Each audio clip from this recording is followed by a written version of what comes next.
Global's newsroom at 8 o'clock. The Foreign Secretary has rejected criticism from Donald Trump that European countries are weak over ending the war in Ukraine. Yvette Cooper was asked by LBC about her response to the US president. What I see in Europe is strength. And the strength and commitment to the support Ukraine, and also strength to step up to the plate and to ensure that we are increasing our investment in defence, and also making sure that we are doing our bit through the coalition of the willing, as well as through investment in the military support and the energy infrastructure support that Ukraine needs. President Trump also described Europe as decaying and once again attacked London's Mayor Sir Sadiq Khan, who he called disgusting.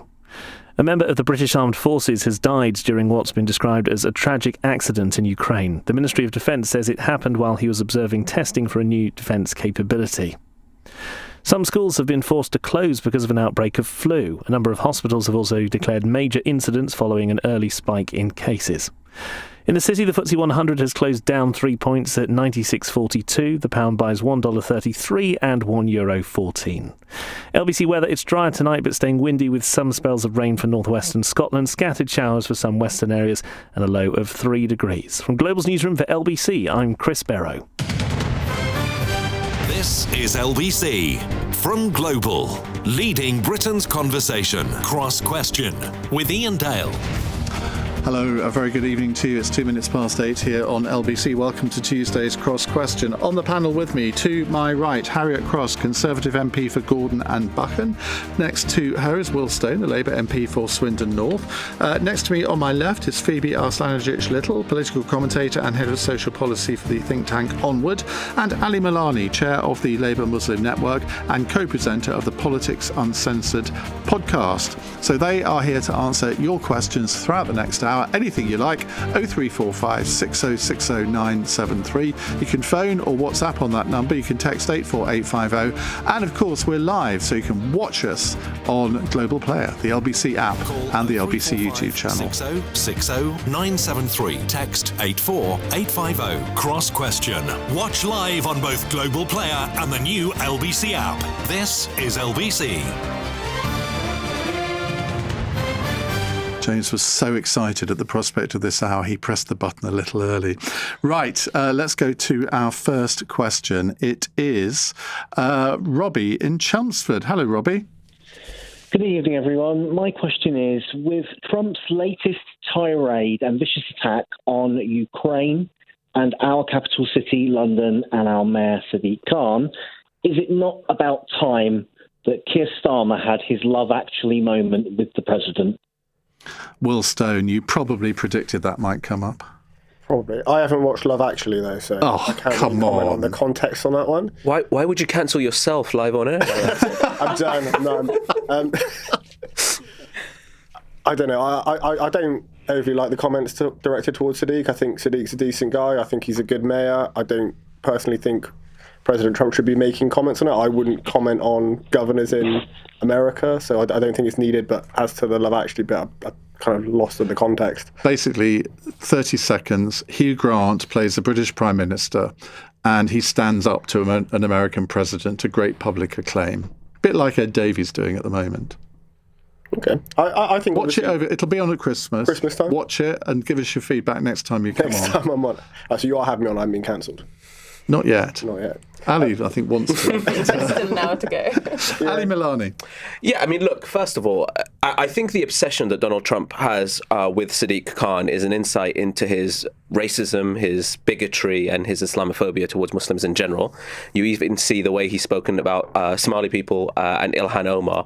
And so I think it's personally disappointing, beyond disappointing, frustrating, infuriating, that the Prime Minister... First of all, when he was asked in the initial racist tirade that Donald Trump went on against the London Labour Mayor, Sadiq Khan, that he wouldn't call it Islamophobic or racist.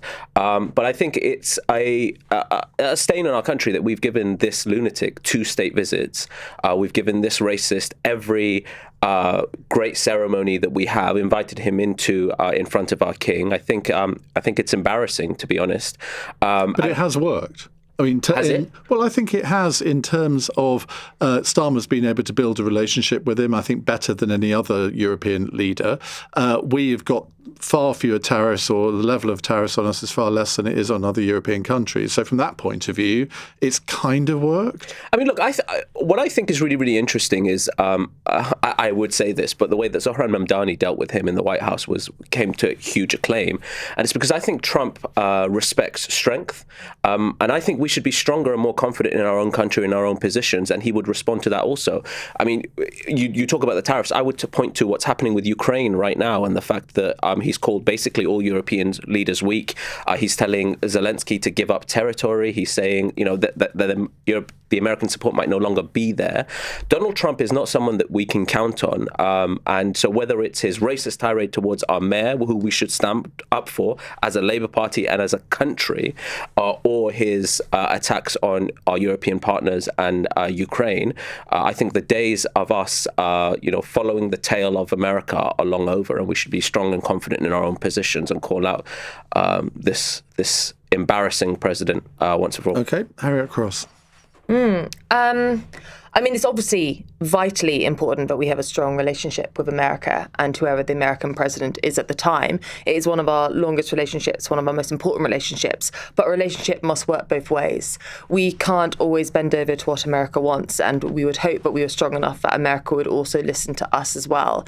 And no, it's not right what President Trump has been saying about Sadiq Khan. I mean, there is enough that we can hold Sadiq Khan to without having to go down personal insults. And I mean, if we look at Met Police numbers or crime or housing or transport in London, there is 101 things that we can pick up on. But Sadiq Khan has dished it out to him as well, hasn't he? Well, exactly. I mean, and we saw that. I mean, he's written article after article, yet when there was tube strikes in London, he wasn't able to say anything about that, which is actually what he's got responsibility for. So, I mean, the two of them have a very interesting hate-hate relationship, it seems, with each other. I think they are both very much to blame for that, and that doesn't make it right on either side.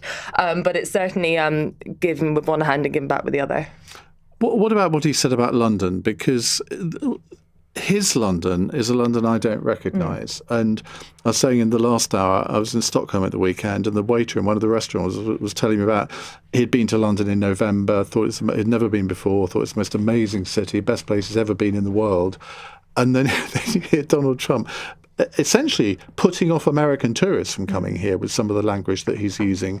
And you could argue, well, maybe he ought to look at his own backyard and look at cities like Detroit and Chicago and the problems that they have, rather than turn his attention to London. I say this as a very much a rural girl, and it pains me to say, but all cities have good things about them. Like, I would go into the country any day if I could, but life is a life and I have to be in a city. Including Birmingham, including Manchester, including Liverpool. That was a joke, by the way. And it was a great joke, Ian. It was a great joke. No, I mean, London is a great city. We are blessed to have London as our capital in the UK. We are proud of it. We should be proud of it, and we should be selling it around the world. We don't need President Trump to talk it down for us. We should be selling it in every way we can, whether that's culturally, whether that's in terms of the financial sector, whether that's in terms of the people and skills and the entrepreneurs that we have growing out of London. There is so much going for it, and we should be proud of it as our capital city. Phoebe. I also love this city.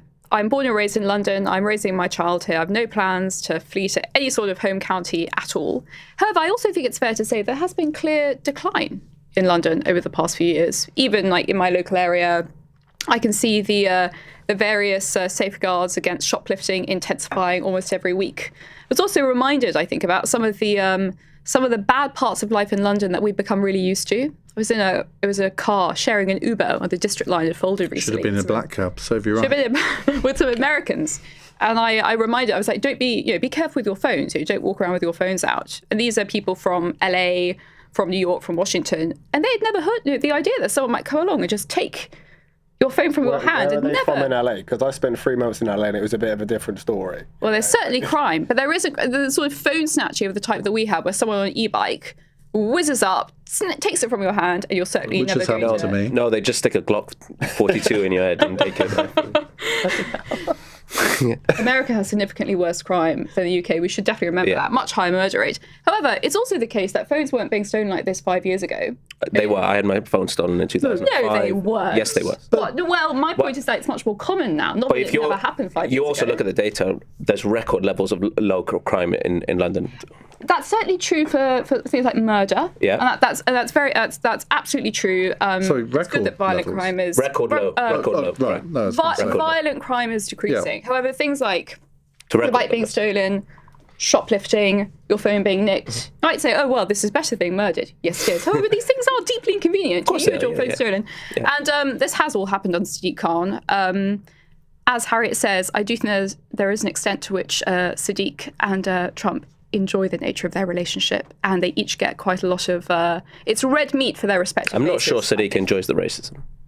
And the tirade that comes with it, and the fact that his family are worried about going to school, and his wife is worried to go to the shop because of the tirade of racism and the threats and the threats on his life that come as a result of this lunatic in the White House who sends a tweet that attacks his very character. I'm not sure Sadiq enjoys that. I don't think it's fair to call him disgusting. And even though I do believe that London has seriously declined under Sadiq, and I think he is a very insubstantial mayor who's achieved very little of note, I don't think. But those are political differences, not racism. That's true. Yeah. Will, do you not think it's about time that Keir Starmer did stand up to Trump? I mean, apparently there was a conversation between the two of them this evening. I'd like to think that he might have mentioned this, would you? Yeah, I guess so. And I don't know what goes on behind closed doors. I think they've got a fairly good relationship, and I think there's a bit of mutual respect. It's always been said that Trump likes people that are straightforward with him, so I would hope Keir would raise it. But obviously, I don't see what happens behind closed doors. No, I know that. As you know, I know that. But, I mean, I think, do you feel among your colleagues that they I'm not necessarily talking about a real Love Actually moment, but they want to see that their leader, their prime minister, is maybe being a little bit more robust with Donald Trump now than he has been in the past? I think potentially. I think conversations do have to happen, but we do have a special relationship with America, and it is important. I think that goes deeper than whoever's in government on our side or in government on their side. It is an intrinsic, important relationship, and I think we have to uphold that because people's lives revolve around it. The security we share with them, the prices if tariffs go up, it does matter. So we have to work together. And Harriet, what about your leader? Because she's been relatively pro-Donald Trump in the past. Do you think she'll be sniffing the political wind after this? Kemi will say whatever needs to be said. I think that is one thing we can be sure about Kemi. There is very much well, there's no black and white. You know where you stand. I very much believe that Kemi would work well with Donald Trump, but I also believe that it would certainly not be a relationship where Kemi is told what to do and nods along. I think it would very much be a two-way street. And, I mean, Ali, you've been fairly robust in the language that you've used this evening. You chair the Labour Muslim Network. I mean, what are your colleagues saying to you about this? Because there is no doubt that I think every racial group in this country, whether it's Muslims, Jews, whatever, over the past few years, and it's not just since Trump's come to power, I think every group has felt got at in some kind of way. Yeah. This kind of language clearly doesn't help. But again, do you expect your leader to be very much more robust with the American president? I absolutely do. And what I would say, I mean, in the kindest way possible to Will and to all other MPs who are watching this, as the chair of the Labour Muslim Network, but just as a Muslim citizen of this country, if the President of the United States can unleash multiple racist tirades towards the most senior Muslim political figure in Europe, and the Prime Minister can't even call it Islamophobic, the message that sends me about my value in this city and in this country is strong. And so the reason that it's important that the Prime Minister is robust, as you put it, is that it sends a message to millions of Muslims in this country about where we stand, how valued we are, where our lives stand in this country. And I think it's really important that you raised the other communities as well, because when there's spikes in racism, it all happens at once. Anti-Semitism, Islamophobia, all these kinds of forms of hatred go up together. Let's bring in Oliver on the Wirral, who wants to ask an allied question. Oliver, go ahead. Oh, hello. My question is this. What should be happening in these coalition of the willing meetings to make a difference in supporting Ukraine and defeating Russia? Well, reports of the Financial Times this evening say that the Trump administration has now given Zelensky a deadline of only a few days' time to respond to its proposed peace deal, which would see him forced to accept giving up territory to Russia or possibly face losing American support. Well, on the other side of that, I think Zelensky is putting back a counter peace proposal to Donald Trump. So goodness knows where that's going to end up. Right, very briefly from all of you. Phoebe, let's start with you. I actually can't hear the questions coming through, but I have a sort of a précis from you, Ian, so I'll make a stab at it. But I'm sorry if it's not directly relevant. I mean, I'm very disappointed with how Trump has been. I suppose I'm not all that surprised with his treatment of Ukraine. I get the impression that he's very bored of the whole thing and he wants a win. And I hope that European nations, at the very least, continue to stand by Ukraine. I'm very pleased to see that we're going to be able to take all the frozen Russian assets and loan them to Ukraine. That seems to be something that's actually going to happen. That's extremely satisfying. I like the idea of that oligarch money. Yeah, I mean, look, I've been saying for a little while now, I think that Europe needs to get its act together in terms of our own security. I think the days of assuming that there'll be an American bailout in terms of security that will always come our way is probably days that we should be looking beyond. And not that we don't maintain strong partnership with our with our American allies, and that we shouldn't maintain strong security partnerships, particularly given Russia's aggression. But I think it's clear now with Donald Trump what he has exposed is that that's not a certainty, and the way that Donald Trump has dealt with Ukraine in the last couple of years has been chaotic, to say the least. If I'm honest, I'd be surprised if the brother can point to Ukraine on a map. But I think what that teaches us is that an American democracy could choose presidents with all sorts of different priorities, political positions. There isn't an orthodoxy that will always maintain in Washington. And our first and foremost, most important decision as politicians, as political leaders, is the security of the country. And that means that we have to get our act together, and the European partners have to get their act together in terms of our own security and not rely on America. Harriet? What I loved about Oliver's question was that it was phrased of what do we do to help Ukraine win the war, not for the war to end. The language recently seems to have changed to ending the war, which I think we can all realise is probably not going to be in Ukraine's interest. Certainly not what they see as a fair and just end winning to the war. What we need is from this coalition of the willing is actually what the words to actually become actions. There's a lot of strong words, a lot of good meaning, but that doesn't mean anything unless it's actually Russia feel as if they're going to have to face some sort of action or some sort of issue when we actually get our act together and start really helping Ukraine to win the war. Will? So to address the question, I think it has to be down to Ukraine of what they want to happen here. It's not up to Trump. I would slightly disagree with Harriet on that. I think the coalition of the willing has done exceptionally good work where they've set up things like Kindred, and they have been setting out some of the latest technology across the world to support the battlefield. I think we need to get more of the frozen assets out there, get more good tech going in and supporting Ukraine that way. I think drones are the future of warfare. I talk about it quite a lot, but we need to carry on investing in drone technology, support Ukraine, and make sure that it's a war of attrition that they can survive and win. And make sure the drones are manufactured in Swindon. Oh, you've got 4 companies so far, and we're still... 4? Really? 4, yeah. Oh, and I didn't have none last time I was on, know did I? We've got the largest drone manufacturing company in the UK now, TechEver. We've also got Stark, Flyby and Munin. I've just given them shout-outs, but... we're getting there. Quite right too. Right, we'll move on to some other subjects in a moment. Oliver and Robbie, thank you for your questions. It's 18 minutes past 8. This is LBC. It's the last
looked after my kids since they were born. Now they've got kids. I still want to look after them. I don't want them struggling to make decisions about my money or my health if I can't. So we made a lasting power of attorney. Now, if I can't speak for myself, they'll speak for me. It's a weight off for all of us, isn't it? Yes, Mum. Lasting power of attorney. Search your voice, your decision. Cross Question with Iain Dale. Watch live on both Global Player and the new LBC app. 8 on LBC. Ali Milani from the Labour Muslim Network is here. His podcast is called Politics Uncensored. Now, I haven't come across this before. Why not? Why, Iain, Your what are you marketing doing? has been I'm on terrible. your show all the time. And but first of all, we need to get you on. Well, we're looking. We're trying to engage with a younger audience, so we're trying to do. That's politics. why you want me on. Yeah, well, you're huge in the 18 to 24 demographic. Am I?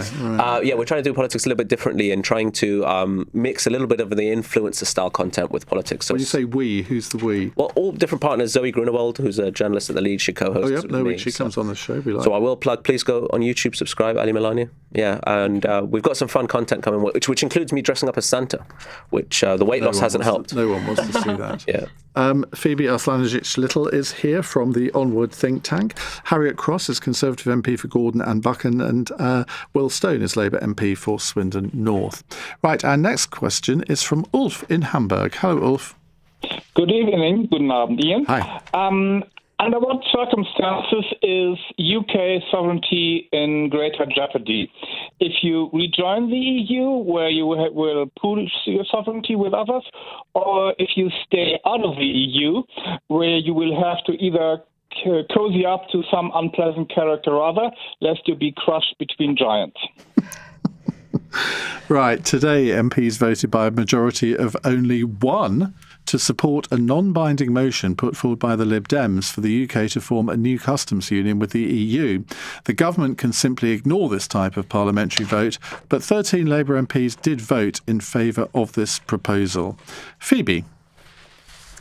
I think rejoining the customs union would be a very bad idea. I don't think that we should consider joining any kind of regulatory system where we have very limited control, very limited, I mean, certainly in terms of sovereignty, which was what Ulf mentioned, very little political influence over the regulations that are imposed on us, and very little way for the people of the UK to democratically influence these rules that would be imposed on us. What about a customs union as opposed to the customs union? Because there is a key difference there, isn't there? Yeah, I mean, I think that would. It's hard to think seriously about it without understanding like what would actually be on the table in terms of tariffs. How would that affect our trade deals with other countries around the world? Harriet. Well, I think from Ulf's question, it's clear what he thinks. Yes. I think I disagree. When we are out of the EU, we have our own ability to make our own decisions. By definition, we have more sovereignty because we can make our own decisions. Whether they are good decisions or bad decisions, we can make those decisions, we can own those decisions, we can take responsibility for those decisions, and we can deal with the outcomes of those decisions. To me, that is a much better place to be, rather than being reliant on 27, 28 other nations to help you make those decisions, which will always be in the joint interest, which doesn't necessarily mean it's in your interest. And you have so many, I mean, it's difficult enough to make a decision here when you have one country involved. I'm like trying to do it when there's 20 odd others with conflicting opinions, different political sort of cycles, everything else going on at the same time. We have so much more sovereignty when we have our own decision making. Does that mean everything's easy? No. Does it mean that sort of there are positives and negatives on both sides of the argument? Obviously. But does it mean that we have more sovereignty by being in the EU? No, absolutely not. Well, I would like to see closer alignments with Europe. I don't think we're going to be looking to rejoin the single market. It obviously would be an economic boost for the country if we were in it. I do understand the argument around. So why wouldn't, if you think that, why wouldn't you want to be in it? Well, the country voted to leave, didn't they? You know, I do believe in democracy. Whether I think we're poor off because of it, which I do, you have to respect democracy. What's the point in having a vote if you're going to go back later and say, nah, we're? So I think we do have to respect people because that we gave them the choice and they took it. I would like closer alignments with Europe on a personal level. I think Europe's fantastic. I think we should be working together as swiftly as we can. Can we do that, though, without rejoining the single market or the customs union? Yeah, probably. I think we're seeing a significant boost in trade negotiations going on with Europe at the minute. I think we're seeing European companies come into the UK and set up. We're trying to boost that as well. So, yeah, we definitely can work closer. Ali? I find these debates about sovereignty and democracy really difficult to stomach when we have such a broken democracy here in the UK with an unelected House of Lords and a first-past-the-post system, which means people get elected with massive majorities, including ourselves with 33% of the vote. So this idea of, we'll be poorer, people can't afford to pay their heating bills or they can't afford to live in houses, but gosh darn it, aren't we sovereign, are really difficult to take. I think listeners who are listening to the show and watching want to know the decisions that are being made help them economically, pay the bills, feed their children, the school places. And the reality is we're now in a position where finally we can say that Brexit has been one of the single biggest policy harms that we've done on ourselves in this country, certainly in my lifetime. And so if politicians are going to stick their fingers in there and go, well, the vote happened and we need to ignore this and we can't talk about it, and which has been the case, I think, for a good 5 years now, we've all been terrified to talk about it. Have we? Do you actually listen to LBC? Well, maybe not LBC. But if you listen to Westminster and if you listen to politicians, unless other than using it as a wedge issue on immigration, I think there has been a shyness to talk about Brexit, certainly following 2019 and the election of 2019. So whether it's a customs union, and look, I do agree that I agree with Will that the vote took place and a trust in democracy is vital. So I wouldn't say rejoin the EU without the say of the people, but the days of ignoring the economic pain and harm that Brexit has caused, just quick answer from each of you. I'm really surprised that there is no meaningful rejoin the EU movement. It's because people are scared, Ian. Why? Because they're terrified of the sort of fracture that took place in our society and in our politics. Because people used Brexit as a smokescreen, in my view, for different political issues that were going on. And so we felt a schism in our politics and in our society, where neighbours were defining how they felt about each other, whether they voted to leave or remain. And that was a result of the kind of conversations that politicians were having and media personalities were having. But you're absolutely right, because it's one of the single biggest economic and security and immigration and all these issues. It's one of the single biggest policies that affects people's lives, and the fear, the cowardice from politicians to address it is a real shame. Anyone else got a view? Yeah, slightly on that. I'm a new politician, I'm a new MP, but the Brexit debate drew the country to a halt.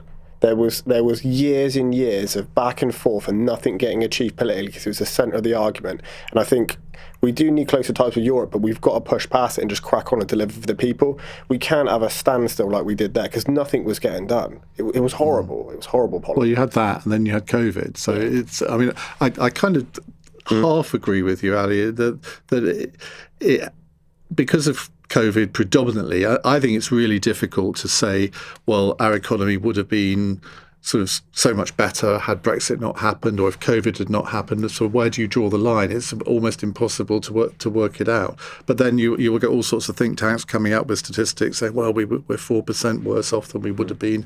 Well, who knows in the end? Ulf, why don't we give the final word to you? Okay, sovereignty without power is worthless. You're not big enough to be really powerful. You will either have decisions made without you in Washington or with you in Brussels. We are headed for a world... So who's got the better tariff deal? Is it us or is it the EU? Oh, just remind me. You got a better tariff deal with a guy who will rip it up at a moment's notice. Well, he hasn't yet. Not yet. It doesn't make much of a difference. And it's a general idea. We are headed for a world where you're either strong, you get trampled into the mud. And alone, you're not strong. You will either cozy up to America, which is headed down a very dark path, or you can be with us, where we are still halfway civilized. Your call. He's put us all on no, isn't he? I'll tell you what, Ulf, I've just spent the weekend in Stockholm, which I think is possibly one of the most civilised places I've ever been to. Ulf, thank you very much indeed. Right, we'll move on to some other subjects in just a moment. It's 8:30 on LBC. Let's get the news headlines with Chris Barrow. Donald Trump has accused European countries of being weak over the war in Ukraine. The US president also launched another attack on London's mayor, calling Sir Sadiq Khan disgusting and a disaster. A member of the British Armed Forces has been killed in Ukraine. The Ministry of Defence says it happened during a tragic accident whilst observing the testing of new defence capabilities. His family have been informed. An inquiry is called on the government to confirm the identity of a spy inside the IRA who committed the worst possible crimes. The man known as Steak Knife tortured and murdered people while feeding information to the British Army during the Troubles. LBC weather, it's drier tonight but staying windy with some spells of rain for northwestern Scotland, scattered showers for some western areas and a low of 3 degrees. LBC. It's the last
Leading Britain's conversation. Cross Question with Iain Dale. Alexa, send a comment to LBC.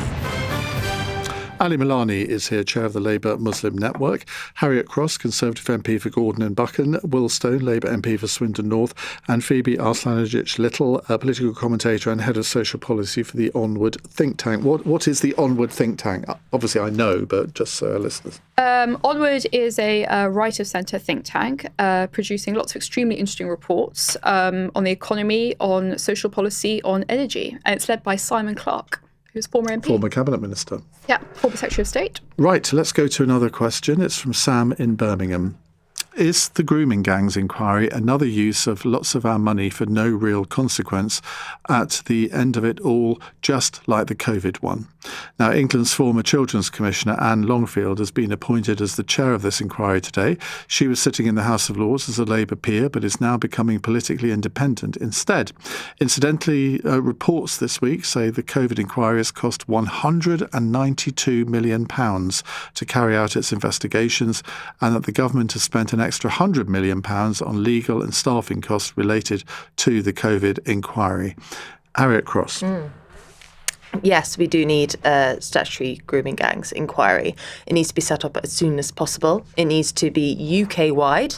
As a Scottish MP, I'm very upset that it's not going to stretch into Scotland. This is a UK-wide issue. Children who were abused when they were young, who are now adults, across the whole of the UK, require and deserve the truth.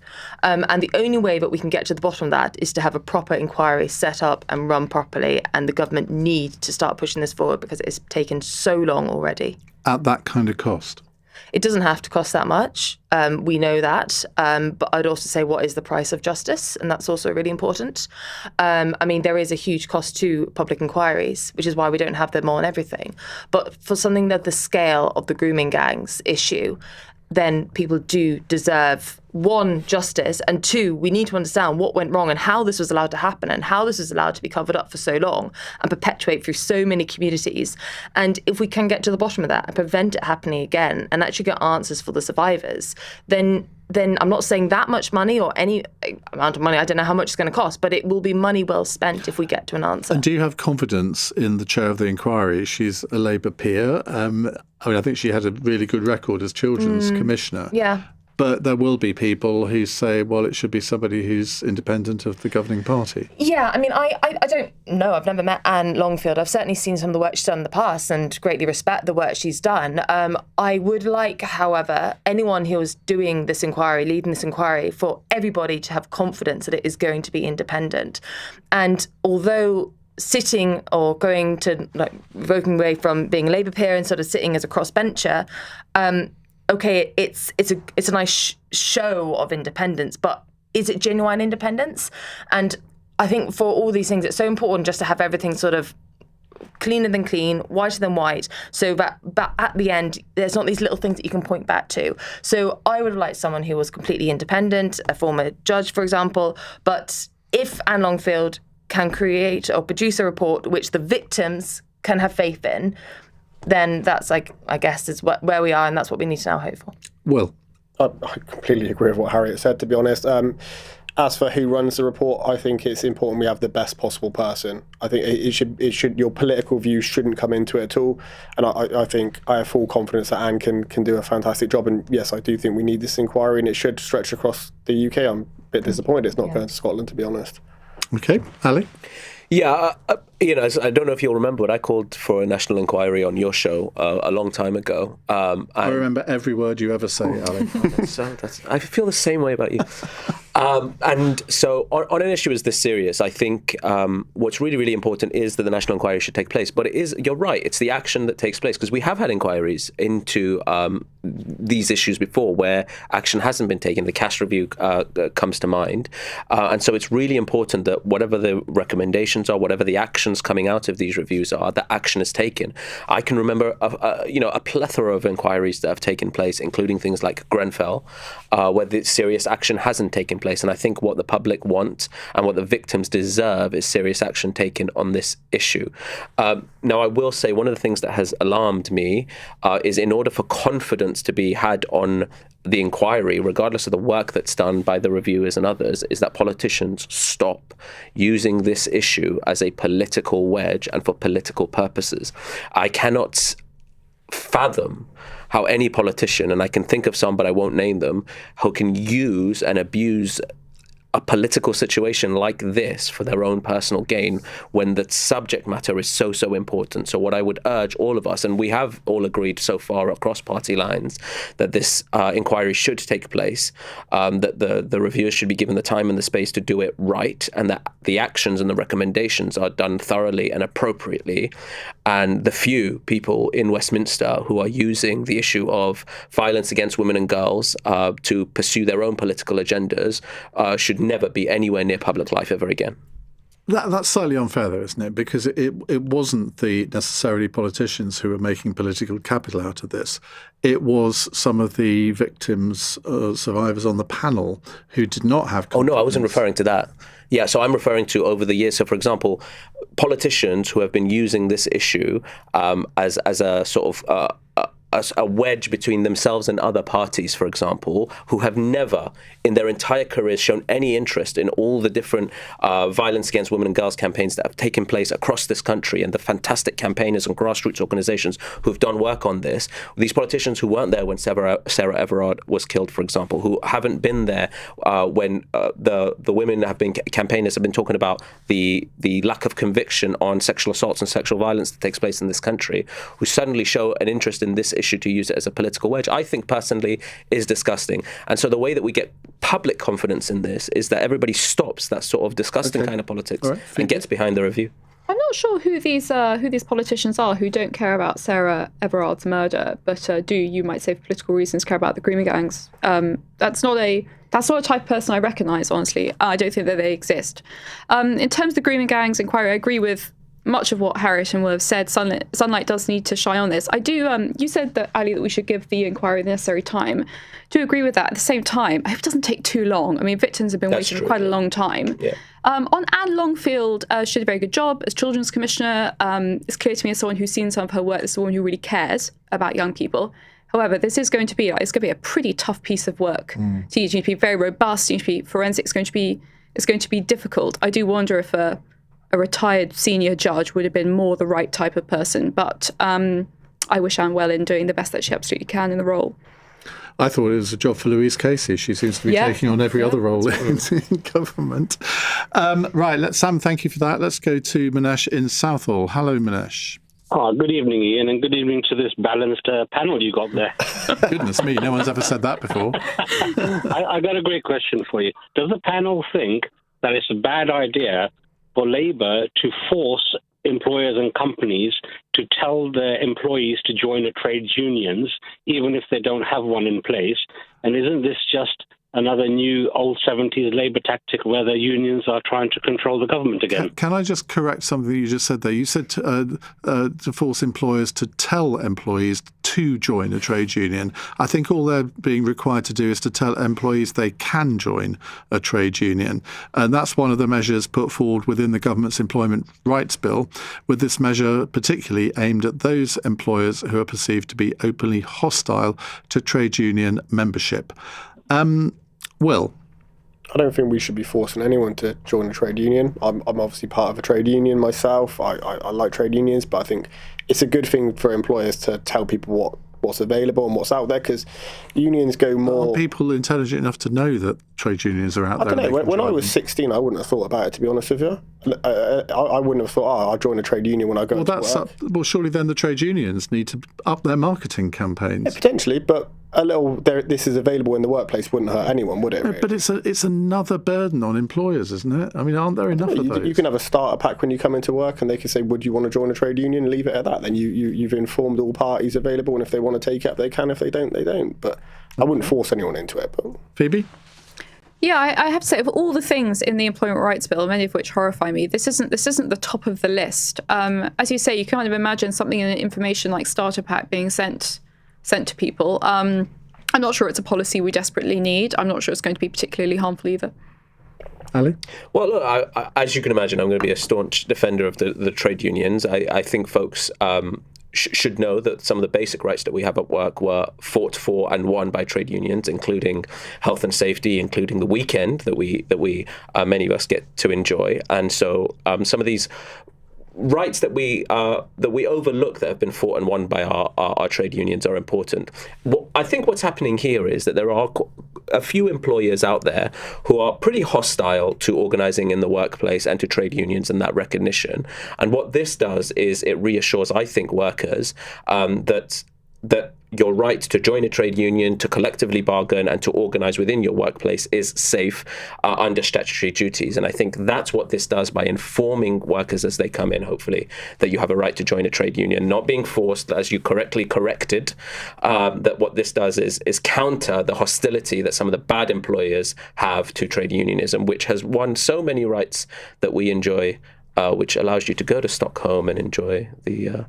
which I'm assuming you're looking at me so suspiciously there. What is that? No, I'm just thinking, do I read out this text? It's about me. Don't read it. No. Don't read it. I'm going to read it out. Dan says, I'm going to Stockholm tomorrow. Where should I visit? The Trade Union Museum. The Vasa Museum, ship that sank in 1628. They've renovated it. The Viking Museum, obviously the ABBA Museum, and go and have a meal at the King France restaurant.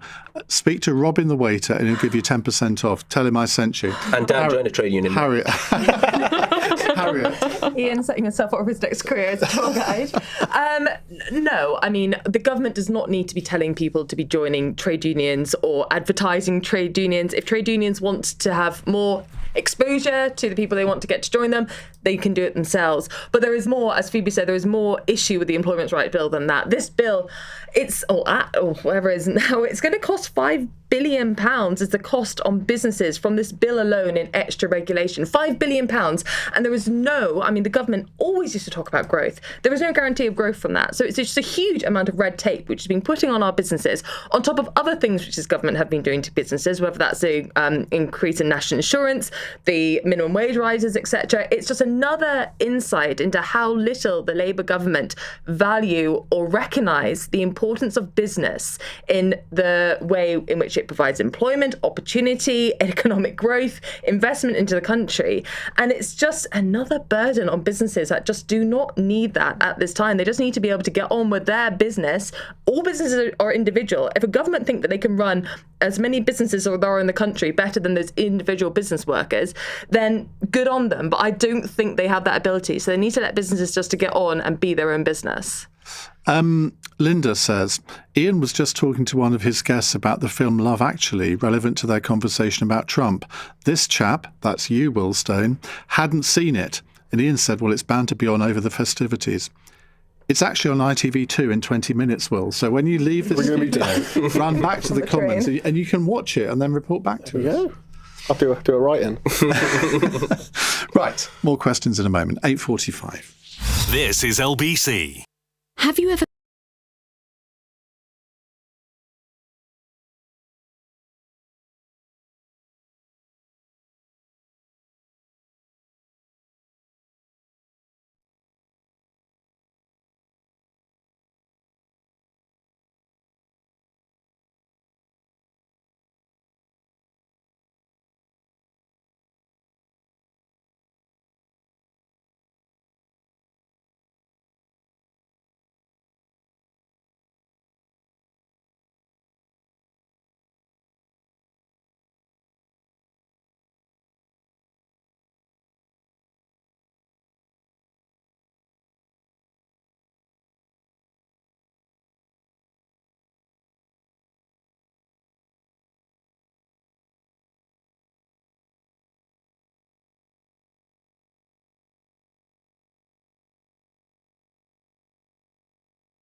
Question with Iain Dale on LBC. 8:47, Ali Milani, Harriet Cross, Will Stone and Phoebe Arslanagić-Little with us answering your questions. Right, Jess in Reading says, now Australian children can't use social media anymore. Should this country be considering following suit? Well, Australia's landmark ban on under-16s using social platforms came into force a few hours ago. Ali? Well, first of all, I think I'm not in favour of a social media ban per se, but I've been privileged enough to show former US Congressman Jamal Bowman around London the last couple of days, and what he told me was they trialled something within New York of banning smartphones in schools, particularly between that sort of 14 to 16-year-olds age, and that seems to have worked pretty well for them, because I think the issue of social media particularly hits children around those teenage years, and that concerns me. The level of online bullying that takes place in those kind of spaces concerns me. So I think there's something there around the schools. Now, what I will say is there seems to be a little bit of a disconnect between folks who don't understand, I think, or the conversation isn't appreciated enough, that when you say something on social media, especially if you're verified and people know who you are and you're a politician, that's no different to saying it on the TV or saying it on the street. Those are still words that you're using that you're accountable for. So that's something that I don't think as a society we've gotten over yet, because we're still in the relatively early days of these kind of technologies taking off. So no, I wouldn't be in favor of a social media ban for under 16s overall or children overall. But I think in schools particularly, it's something we should look at. Harriet? Yeah, I tend to agree, actually. I don't love banning things, but I think it's different when it involves children. And the speed at which social media has become such an intrinsic part of children's lives, and the amount of time every day that children are spending on their phones in a reality or a universe or whatever you want to call it, which just is not real life. And the impact that that's having, we really don't know. We cannot know how that's going to impact them as adults or when they're elderly either, because we just don't have that sort of information and data. The concentration issue is a huge one, and I think we can all recognise, probably in ourselves and everyone else, how much shorter our attention spans are, particularly after we've spent time online on social media. And Sorry, that's my exactly. attention just wandered. I take it personally, don't worry. But there is a lot that needs to be done here. But I certainly think starting with a ban in schools is where we should be looking, because school is for learning; it's not for being on social media. Will. Yeah, so I wouldn't go for a flat-out ban, but I do think we need more regulation around it and more accountability from the social media platforms. I think there are things they could put in place to make them safer for children, the content they're allowed to look at, the marketing which is going in, because, as Harriet said, concentration is dipping, and that is because of deliberate social media marketing platforms. So I think regulation... Obviously, we already have the ability for teachers to say they're not allowed in schools. So I think regulation as a whole, because even if you haven't got a phone in school, but then you sit there all night on phone, it's still going to be a negative. So more regulation and accountability, I'd say. Phoebe? Well, of course, Australia is following in the wake of a country like China, which has banned social media for children, except for, I think 1 or 2 hours a week, and only on specific days. To me, it seems like a complete waste of government time for us to consider anything like that. This is something for parents to consider, something for schools. They're perfectly fine, as everyone seems to be, about schools deciding that they don't want them. They want them in the school environment, and telling parents they have to leave them at home. That seems fine to me. I do think people are far too confident in drawing a link between poor mental health among young people and social media.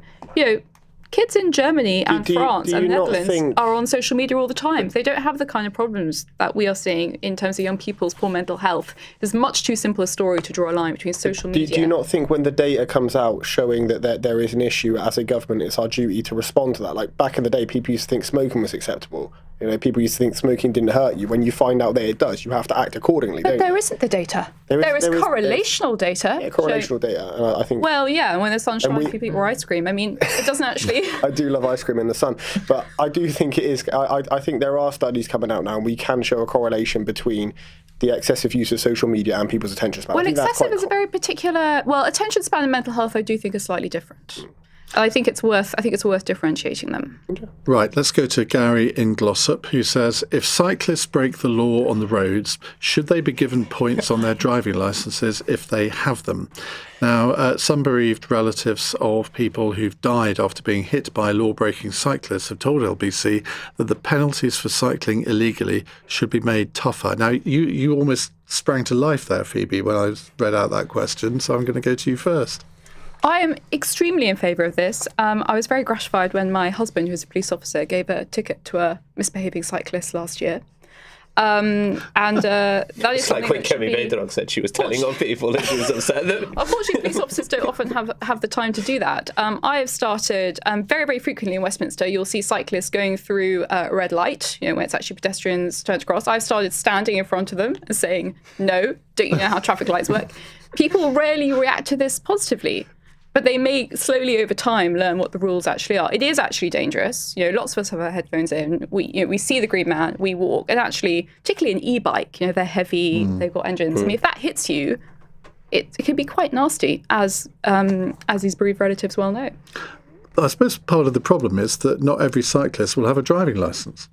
So what do you do for the ones who don't have a driving licence? Oh, a very heavy fine, I think. Sounds about right. Ali? Well, I think one of the issues seems to be the infrastructure. So I also travelled, I think it was to Copenhagen and to Amsterdam, and noticed that the infrastructure within the city for cycling was far better than we have it here. Now, that takes a long time, I think, to develop, and it's quite expensive. But the divisions in the road to be able to have specific spaces for cyclists and specific spaces for drivers, I think made things significantly easier. The problem we have is our roads are pretty small to begin with, and there's no real infrastructure for cycling that is both safe for the cyclists and safe for the drivers. But what I will say is my wife is a keen cyclist, and I have a very specific policy to support the positions that she supports. So I support the cyclists because I have to go home. But in terms of punishing people who commit very serious, crimes that result in someone losing their life, would you support? For sure, yeah. I mean, if there's negligence, if there's negligence in the way that you're behaving, whether it's behind a wheel or behind two wheels, that works, right? Then I think, the punishment should be, and So if you're behind two wheels, that wouldn't work, would no, it wouldn't work. No. So, but what you could have done, Ian, there was just move right past that. I could have done. Pick that up. I wanted to ritually humiliate you. You've done that quite well. But no, obviously, I think, yes, particularly we've got bereaved families here who've lost loved ones. I do think the other thing I'm particularly concerned about is the road is shifting quite rapidly with these e-bikes, the scooters that have been introduced. I have a particular problem with, in London, we have the tourist trap. Oh, pedicabs. The pedicabs. Abolish them. Charging people enormous amounts of money. I'm against the banning. Not of pedicabs. I know we tried to get that through, but I said banning in general. I know. Okay. Who is pro pedicab? Has anyone ever met anyone who thinks they're a good thing in London? Well, I have to check at home and see what more. Actually, one further thing about Stockholm: beware of the taxi drivers because they fleece you. Harriet.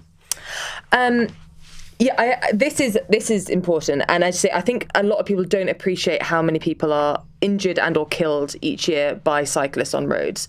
But I don't think you can treat two people who've committed the same offence, if you want to call it an offence, differently. If someone has a car, they get points. If someone doesn't have a car, they don't. This should come down to fines or some other thing. You can't treat two people who've done the same thing differently just on the basis that they do something else as well. I don't know the answer to this, but can you do, well, maybe you do with your police husband's knowledge, can you take a cyclist to court for dangerous driving? I do not think so. And Didn't they try and do something on that a few years ago? I actually don't know. I mean, generally, when it comes to crimes that people commit on the road, we're extremely lax. I mean, I did a report on this very recently. Even if you are someone, for example, I'm talking about cars now, who, because of your reckless driving, which is quite a high bar, actually, quite difficult, has to be a prolonged course of reckless driving, you kill someone or seriously injure them, you are very unlikely to get banned, even if it's your second offence or even third. I think only 4 people were banned for life for driving for those crimes last year. Well, if you can be really quick on this, I can get another question. I am not sure how you would enforce it. I think fines are probably the way to go as opposed to points on licences because not everyone has a licence. Okay, well done. This is from Cara in Chester. Is it just irresponsible for the resident doctors to go ahead with the strike next week, given how many people are ill with the flu at the moment? The Academy of Medical Royal Colleges has warned resident doctors in the British Medical Association that their planned 5-day walkout could put patient safety at risk, given how many people are going to go to hospital with the flu and are also unwell in communities around the country at the moment. Literally 30 seconds each, please. Harriet. Yes, it's irresponsible. It's also selfish, and it also goes completely against what doctors are meant to do, which is to cause no harm. Will? Given they've already had a pay rise and there's other sectors in the NHS that aren't getting that, I think it is slightly irresponsible. OK, now you're going a bit too quickly, so you two can have a bit more time. You said Phoebe. Be quick. Yeah, I said 30 seconds. That was 3. Phoebe. As Will says, they've had pay rises, and yet they still continue to strike. It is extremely irresponsible. We've got a very nasty flu season ahead of us. Other public sector workers have not received the treatment that doctors have. The police aren't even allowed to unionise, of course, and certainly haven't had those pay rises. Ali. No, it is not irresponsible. What's irresponsible is the decisions that have been made by politicians over the last, since 2008, which have destroyed the NHS and destroyed the environment in which doctors work, including training, which many of them don't have access to. And you can have a PhD in this country on internal medicine and not get placement for your training. So in the context of the flu that you spoke about, it's blaming the symptom instead of the disease. It's like blaming the cough for the disease that exists. The doctors are doing their best under very difficult circumstances, and it's the responsibility of the politicians to pay them what they're worth, train them what they're worth, and give them the right set of work circumstances to thrive. I could go on about 29% plus 22%, but we haven't got time. The Russ informs us there's an 1892 law on aggressive riding. Who knew? Right, our fun question comes today from Charlotte in Beckton, and it's about this.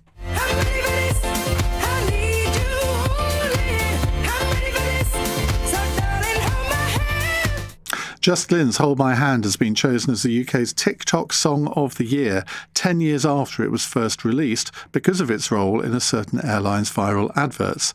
But what is your Song of the Year and why? Ali. My song of the year will go to the main theme called Home of Superman, which released this year. And many people will know I'm a huge comic book fan. I've been waiting for this film for a very, very long time. And it's part of my continued efforts and shift to leave politics and go work for DC Studios. So if James Gunn is listening, I'm here, call me, phone me. I'm ready to leave politics. Well, that took a turn. Phoebe? My song of the year is Aria No. 6 from Part 1 of Handles of Sire, which I saw for the first time on Sunday evening. I was very intimidated by the length, 2.5 hours. Actually, Aria No. 6 made a huge song was 2.5 hours? Well, the entire oratorio was. Did you fall asleep? No, because we had supper to look forward to afterwards. Harriet?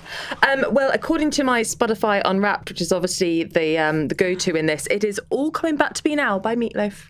Oh, I love Meatloaf so much. Heart. Yes, I know. Literally, I know every word to every song. Have you seen the musical? Yes. Fantastic, isn't it? I'm so surprised by that. This is you don't want to see the rest of the list. So referring to Amazon, because I don't have Spotify, I'm probably get cancelled for this.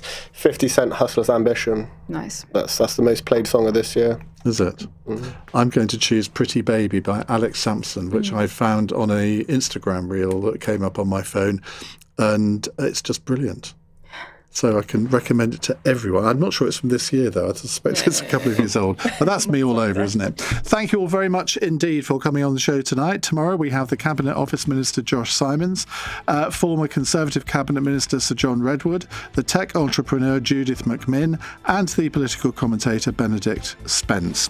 Now, coming up in the next hour, workers will be entitled to a week off work to mourn the death of a distant family member under proposals being considered by ministers at the moment. Sir Keir Starmer's new workers' rights bill could give employees the right to a week's leave following the death of in-laws, cousins, uncles and nieces.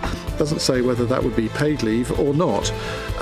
Is this really something that you think is justified? But also, how important is having some time to yourself or with your loved ones after losing someone who matters to you?